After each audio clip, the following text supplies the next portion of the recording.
Today's text is one from Romans, and it's stunning. Paul is writing this letter to the Romans from Corinth. And what Paul is writing is beautiful because he is writing to the Jews that have become Christians, and he wants them to understand that there is a place in God's kingdom, in God's church, in God's life for the Gentiles. That God is not exclusionary. He's inclusive. And one of the key terms that I love in this text is that Paul talks about harmony. Now, here's the beauty. Paul wants us to live in harmony. Harmony isn't something that is of one voice. Harmony is always two or more voices. It takes different perspectives and different ideas. Paul is open to different voices, not just one voice, but many.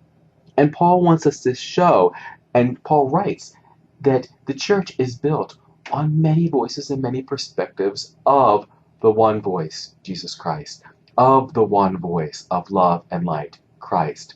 But we, the church, get to do it in harmony and not a strict melody.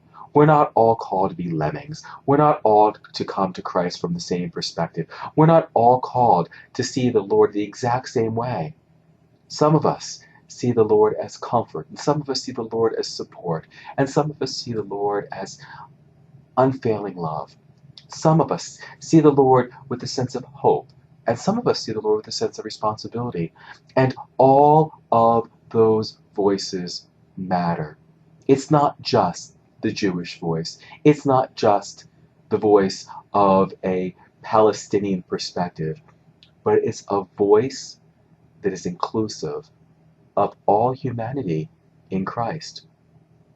Paul is incredibly inclusive, and so shall we be. If we live one in Christ, there are many voices to be heard.